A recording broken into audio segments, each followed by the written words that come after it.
Hello बच्चों, नमस्कार। मैं हूँ डॉक्टर नूतन प्रकाश। आज हम डिस्कस करने वाले हैं लिविंग वर्ड का next part, that is part 5। अगर आपने इससे पहले की वीडियोस आपने नहीं देखे हैं तो प्लेलिस्ट में जाके सारे वीडियोस देख लीजिए, पार्ट 1 टू पार्ट 4। मैं अपने इस वीडियो सीरीज में नीट को टारगेट करते हुए ऐसे बच्चे जो मेडिकल की प्रिपरेशन कर रहे हैं, पूरा 11th और 12th की बायोलॉजी कवर करने वाला हूँ और लगभग डेली एक वीडियो में पोस्ट करता हूँ। तो अगर आप नीट एस्पिरेंट हैं, क्योंकि नीट की तैयारी कर रहे हैं, डॉक्टर बनना चाहते हैं, आप मेरे चैनल को सब्सक्राइब करें और डेली आपको मैं वीडियो अपलोड करता रहूँगा, आप देखते रहें।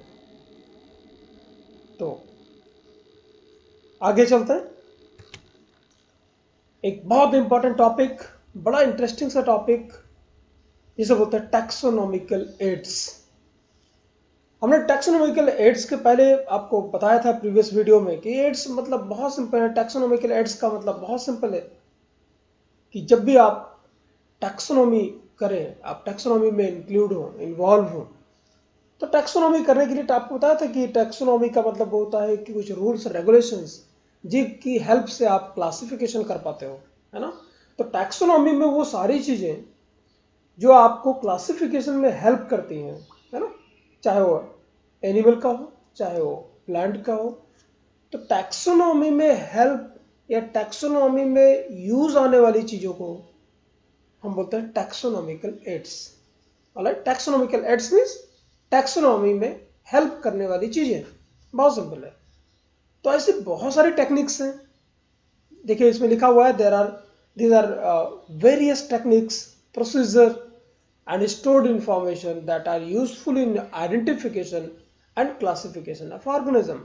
मतलब ऐसे बहुत सारे टेक्निक्स हैं, प्रोसीजर्स हैं और स्टोर्ड जानकारियां हैं जो कि ऑर्गेनिज्म के आइडेंटिफिकेशन और क्लासिफिकेशन में मदद करती हैं। तो देखते हैं कितने तरीके के टैक्सोनॉमिकल एड्स हो सकते हैं। तो टैक्सोनॉमिकल एड्स में देखिएगा, हम दो तरीके का टैक्सोनॉमिकल एड्स देखते हैं। पहला कि डेड जो एनिमल्स हैं या प्लांट्स हैं, और लिविंग एनिमल्स हैं, प्लांट्स हैं। ऑलराइट, तो पहले हम डेड की बात करेंगे, फिर हम लिविंग की बात करेंगे। तो डेड में क्या होगा? अगर आप प्लांट की स्टडी करना चाहते हो तो उसके लिए हर्बेरियम हम यूज करते हैं। डेड प्लांट के लिए हम किसका यूज करेंगे? हर्बेरियम का। जबकि डेड एनिमल्स को हम रखते हैं किसमें? म्यूजियम में। ऑलराइट, अभी इसके बारे में हम डिटेल एक एक करके आपको बताते हैं। अगर लिविंग की हम बात करें तो ऑल लिविंग प्लांट्स वो होते हैं आपके बॉटनिकल गार्डन्स में। नाम आपने जरूर सुना होगा, सबका सुना होगा। एनिमल्स को, अगर लिविंग एनिमल्स को रखना है तो हम कहाँ रखते हैं? जूलॉजिकल पार्क्स में रखते हैं। इन सबको इकट्ठा हम सिर्फ इसलिए रखते हैं ताकि हमको टैक्सोनॉमी की स्टडी में मदद मिल सके, उसके ऊपर रिसर्च की जा सके, है ना। ठीक है, तो एक एक करके अब हम आगे बढ़ते हैं। नंबर 1 देखते हैं, हर्बेरियम। हर्बेरियम मतलब बहुत सिंपल है। आप अगर हर्बेरियम जानना चाहते हो तो आप भी ऐसा एक काम कर सकते हो। आपके गार्डन में जो भी प्लांट लगे हों, है ना, तो आपके गार्डन में जो भी प्लांट हो उनकी आप भी हर्बेरियम बना सकते हो। उनकी लीफ को ये देख रहे हैं आप, यहाँ पे इस साइड में देख रहे हैं, उसकी एक लीफ को आप, उसकी एक ब्रांच को तोड़ लीजिए आप। तोड़ने के बाद में करते क्या है, हम उसको एक बुक ले लीजिए या पेपर ले लीजिए। पेपर बहुत सारे, मतलब मोटी बुक होनी चाहिए, और वो ब्रांच को अच्छे से आप अपने बुक के बीच में रख दें, ठीक है। और उसके ऊपर उस बुक को बंद कर दें, फिर उसके ऊपर बहुत सारा वेट रख दें, है ना। बुक रखी, बुक के बीच में क्या रखा आपने? प्लांट की ब्रांच रखी, उसके ऊपर 2-4 किलो का वेट रख दीजिए और उसको छोड़ दीजिए। कुछ दिनों के बाद क्या होगा? वो पत्तियां अंदर जो रखी हैं आपने वो सूख जाएंगी, डिहाइड्रेट हो जाएंगी, और जो आपका प्लांट का पार्ट है वो प्रेस हो जाएगा, है ना। वो प्रेस होने के बाद में अब आप किसी एक बुक में उसको चिपका सकते हैं। फिक्स कर दीजिए, उसके ऊपर चाहिए तो पॉलीथीन लगा दीजिए, और ज़्यादा दिन तक रखना चाहते हैं तो कुछ केमिकल भी रख सकते हैं जो बहुत दिन तक आपके प्लांट को ख़राब नहीं होने देंगे। और ऐसे एक सीट बना लीजिए जिसमें बहुत सारे प्लांट्स हो, उनके क्लासिफिकेशन वगैरह सब कुछ किए हों, सब डिटेल रखा हो कि कौन सा प्लांट है, उसकी क्या प्रॉपर्टीज है, तो उसी को हम बोलते हैं हर्बेरियम, या उसको बोलते हैं स्कूल्स में आपने बनाया होगा हर्बेरियम फाइल। तो है ना आसान हर्बेरियम। तो मैं एक्सप्लेन करता हूँ। Herbarium is a place where dried मतलब सुखाई हुई, प्रेस्ड मतलब आपको वेट के ऊपर बता दिया था आपको, and preserve plant specimen mounted on sheets are kept. मतलब क्या हुआ कि एक ऐसी हर्बेरियम एक ऐसा चीज है जिसमें हम क्या करते हैं, पत्तियों को सुखा करके उनको प्रेस किया हुआ है और प्रिजर्व्ड मतलब संरक्षित करके आपने प्लांट स्पेसिमेन को रख दिया है। The seeds are arrange systematically, arrange बहुत सारे प्लांट्स की करनी है तो उनको सिस्टमैटिकली अरेंज करना पड़ेगा in accordance with any accepted form of classification. मतलब कोई भी बहुत तरीके का भी क्लासिफिकेशन में आने वाले लेक्चर्स में बताऊंगा, उसमें से यूजुअली बेंथम एंड हुकर का जो क्लासिफिकेशन सिस्टम है उसके हिसाब से प्लांट्स को रखा जाता है ना। तो आप तो एक आध हर्बेरियम बना सकते हो, लेकिन प्रोफेशनली बहुत हर्बेरियम्स आपको देखने को मिलेंगे। तो जो the storage of seed forms a repository for future use, मतलब ये आने वाले टाइम के लिए एक रेफरेंस सिस्टम की तरह काम करता है साइंटिस्ट के लिए। जो भी हर्बेरियम में सारी प्लांट्स रखे होंगे तो इन फ्यूचर क्या करेंगे साइंटिस्ट, उसको देख करके नए प्लांट को आइडेंटिफाई करेंगे। It provide a quick reference system and it is quite useful for people involve in taxonomical studies. ठीक है, तो यूजेस ऑफ हर्बेरियम देखते हैं, इसके एप्लीकेशंस क्या है, यूज क्या है। इंफॉर्मेशन अबाउट फ्लोरा, है ना। इसमें क्या मिलेगा आपको, इंफॉर्मेशन अबाउट फ्लोरा। दो चीजें होती हैं, flora and fauna, FAUNA। Flora मतलब plant and fauna means animals, FAUNA। तो चूंकि हम बात कर रहे हैं हर्बेरियम की, तो हर्बेरियम में एनिमल तो आता नहीं है, तो इसीलिए हम सिर्फ बोलते हैं इंफॉर्मेशन अबाउट फ्लोरा। तो फ्लोरा सब याद रखना, ठीक है। आप फ्लोरा मतलब फ्लावर समझ लेना, और फ्लावर किस में आता है, प्लांट में आता है, ठीक है। और जो फौना है FAUNA, वो किसके लिए है, एनिमल के लिए। तो यहां पर क्या मिलेगा आपको, प्लांट की इंफॉर्मेशन मिलेगी। और देखिए ऑथेंटिक आइडेंटिफिकेशन, क्योंकि बहुत अच्छे से डॉक्यूमेंटेड होता है तो आइडेंटिफिकेशन उसका बहुत ऑथेंटिक, बहुत ही विश्वसनीय तरीके से किया जाता है। थर्ड है quick referral for taxonomic studies. कोई भी टैक्सोनॉमिक स्टडीज कर रहा है किसी नए प्लांट की, तो इसको देख सकता है, इसको एक बेस मान सकता है, उसमें सारी चीजें ऑलरेडी हर्बेरियम में अवेलेबल है। रिपोजिटरी ऑफ प्लांट स्पेसिमेन, है ना, क्योंकि जो प्लांट स्पेसिमेन रखा हुआ है वो हमेशा के लिए रखा हुआ है, रिपोजिटरी रखा हुआ है। आज के 1000 ईयर के बाद भी अगर कोई चाहेगा तो उसे देख पाएगा कि उस टाइम पे कौन से प्लांट थे, क्या था। बाय द वे, क्योंकि आपको पता है कि आदमी की ग्रीडी नेचर की वजह से हम चीज़ों को क्या करते जा रहे हैं, ओवर एक्सप्लॉइट करते जा रहे हैं। तो इन फ्यूचर अगर कभी बाय द वे ऐसा होता है कि कोई प्लांट डिसअपियर हो जाता है ज़्यादा से ज़्यादा यूज होने की वजह से, तो वो एक रिपोजिटरी रहेगी प्लांट स्पेसिमेन के बारे में, जानकारी लोगों को मिलती रहेगी। और नेक्स्ट है, लास्ट है, knowing ecology of different places. तो ये कुछ इसके रहे यूजेस ऑफ हर्बेरियम। अभी कुछ इंपॉर्टेंट हर्बेरिया है जो कि कॉम्पिटिटिव पॉइंट ऑफ व्यू से बहुत इंपॉर्टेंट है। जैसे पहला इंपॉर्टेंट है royal botanical garden, Q, London. सबसे बड़ा हर्बेरियम है कहाँ पे, रॉयल बॉटनिकल गार्डन लंदन में प्रेजेंट है। ये याद रखना, इसमें बहुत सारे नंबर ऑफ, कितने प्लांट्स देखो, कितने स्पेसिमेन है, 6.5 million means 65 lakhs of plants are kept in that herbaria. दूसरा देखिएगा, ये आपसे नंबर कोई पूछने नहीं जा रहा है, अगर आप नहीं याद कर सकते हो तो कोई बात नहीं। रॉयल बॉटनिकल गार्डन याद रखना, रॉयल फैमिली ऑब्वियसली लंदन में रहती थी, है ना, तो आप वैसा ही उसे गेस कर सकते हो। म्यूजियम ऑफ नेचुरल हिस्ट्री, ये है पेरिस में, इसमें देखो 6 मिलियन से भी ज्यादा प्लांट्स के स्पेसिमेन रखे हुए हैं। सेंट्रल नेशनल हर्बेरियम, या इसको इंडियन बॉटनिकल गार्डन भी बोलते हैं, ये कोलकाता में है, 2 million 20 lakhs means 20 lakhs। Madras herbarium, नाम से ही क्लियर है, कोयम्बतूर में है। Herbarium of national botanical research institute, Lucknow, है ना, लखनऊ में एक इंस्टीट्यूट है। आप कभी लखनऊ जाए या आप आसपास रहते होंगे तो वहाँ पर आपने नाम जरूर सुना होगा, NBRI, national botanical research institute इन लखनऊ। एक CSIR करके है, central for scientific and industrial research. CSIR एक एजेंसी है हमारे इंडिया की जो रिसर्च के लिए है, उसी की एक ब्रांच है NBRI, national botanical research institute, ये आपकी लखनऊ में है, नियर टू हजरतगंज। तो यहाँ पर भी 80,000 से भी ज़्यादा हर्बेरियम के स्पेसिमेन प्रेजेंट हैं।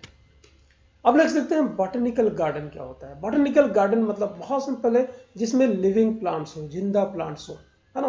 तो जो गार्डन है वो लिविंग उसमें सिर्फ पौधे, अलग अलग वैरायटी की जितनी भी डाइवर्सिटी के प्लांट्स अवेलेबल हैं उनको वहाँ पे लगाया जाता है, उनका टेक केयर किया जाता है और उसको ऑब्वियसली रिसर्च के लिए इन सारी चीज़ों के लिए यूज़ किया जाता है ना। तो बॉटनिकल गार्डन पार्क्स टाइप का आप उसे बोल सकते हो। So botanical gardens are large sized tracts where plants of different type and areas are grown for scientific and educational purpose, है ना। बहुत बड़ा एरिया होता है, उसमें बहुत सारे जितने तरीके के प्लांट्स होते हैं, जितने लगाए जा सकते हैं वो लगाए जाते हैं, उनका टेक केयर किया जाता है, वहाँ पर कोई उसको प्रोटेक्ट किया जाएगा, कोई उसको नुकसान नहीं पहुँचा सकता, है ना। ये गवर्नमेंट की रिस्पॉन्सिबिलिटी होती है। It is considered natural and economical reference system, ये एक रेफरेंस सिस्टम की तरह काम करता है। किसी को भी टैक्सोनॉमी पे स्टडी करनी है या कोई भी स्टडी करनी है तो वहाँ पे जाके वो स्टडी कर सकता है। The first real botanical garden, जो पहला बॉटनिकल गार्डन था, वो थियोफ्रास्टस ने बनाया था। Botanical garden exclusively growing trees and shrub is called arboretum.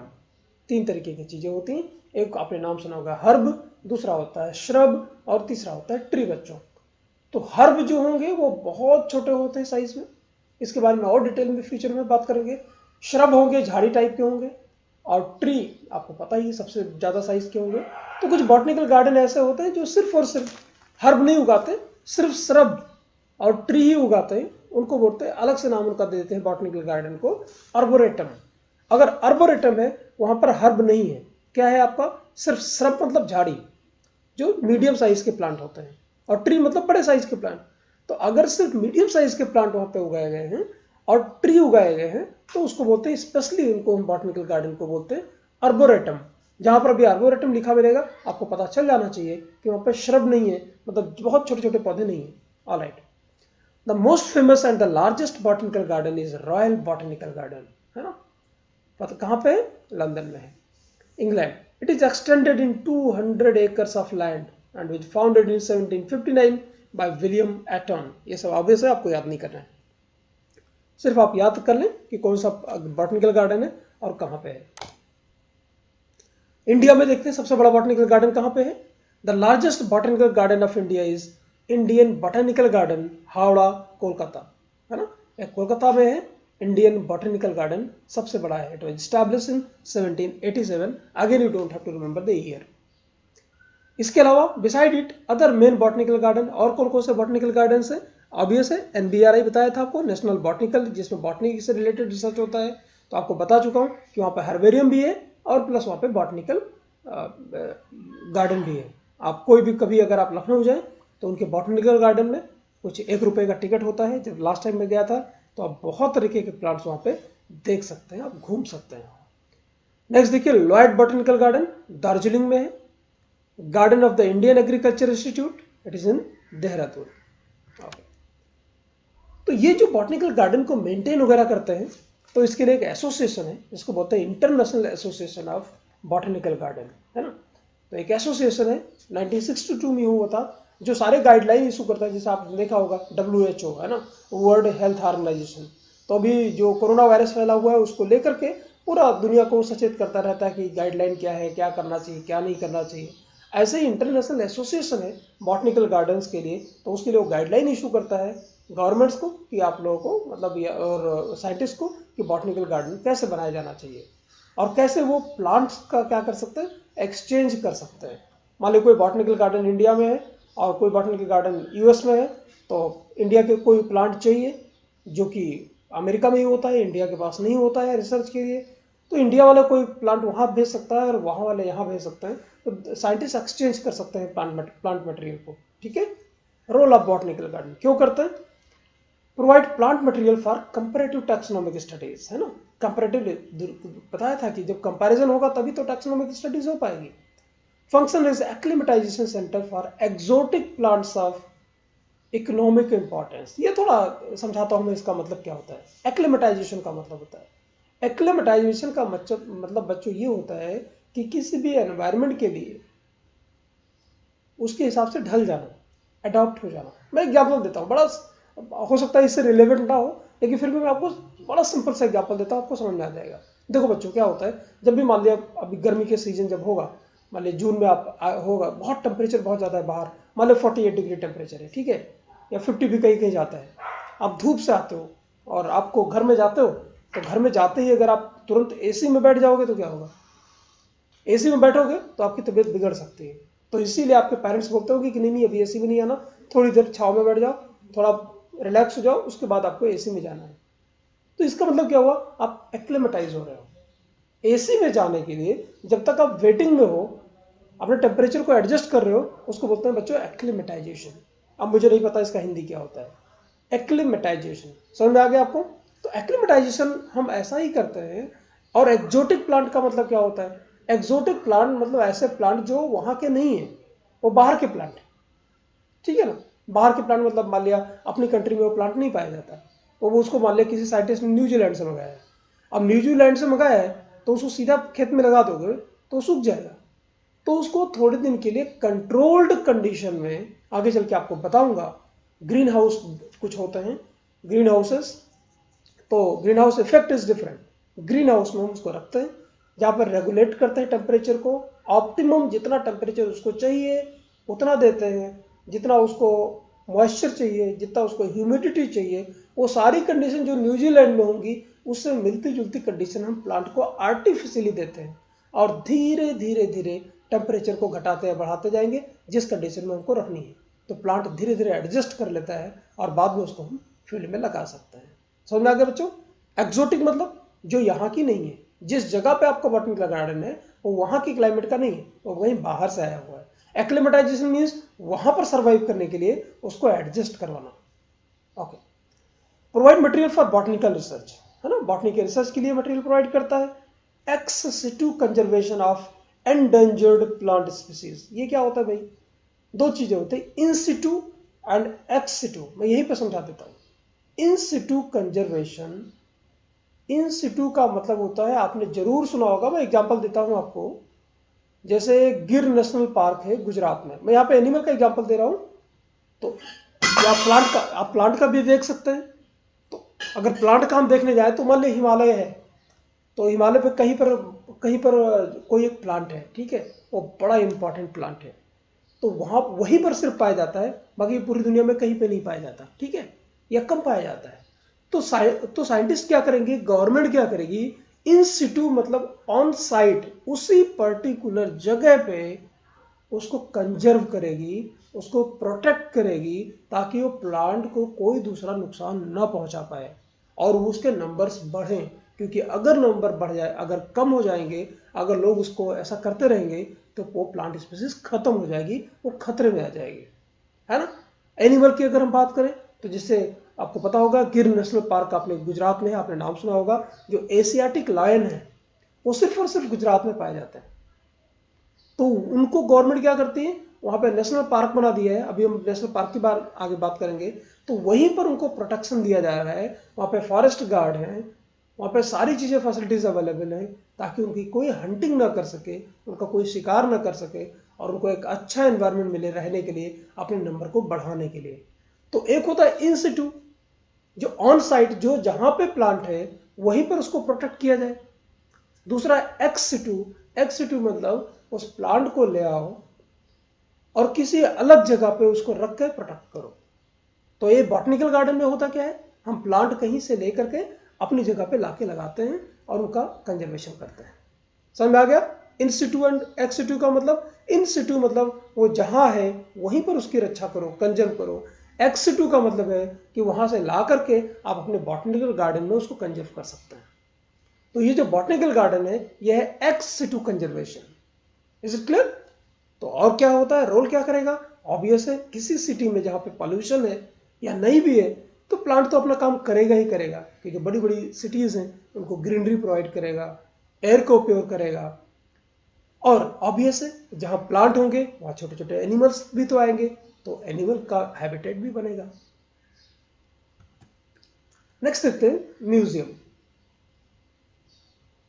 या एक काम करते हैं, इसको नेक्स्ट पार्ट में हम कवर करते हैं। तब तक के लिए आप इसे वीडियो को सब्सक्राइब करिए, लाइक करिए, दोस्तों के साथ शेयर करिए।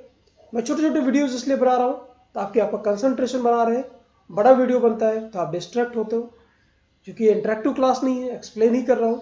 तो नेक्स्ट वीडियो हम देखेंगे पार्ट 5 या 6 जो भी होगा, इसके बाद वाले पार्ट में कवर करेंगे। Till then, thank you, have a nice day. जय हिंद।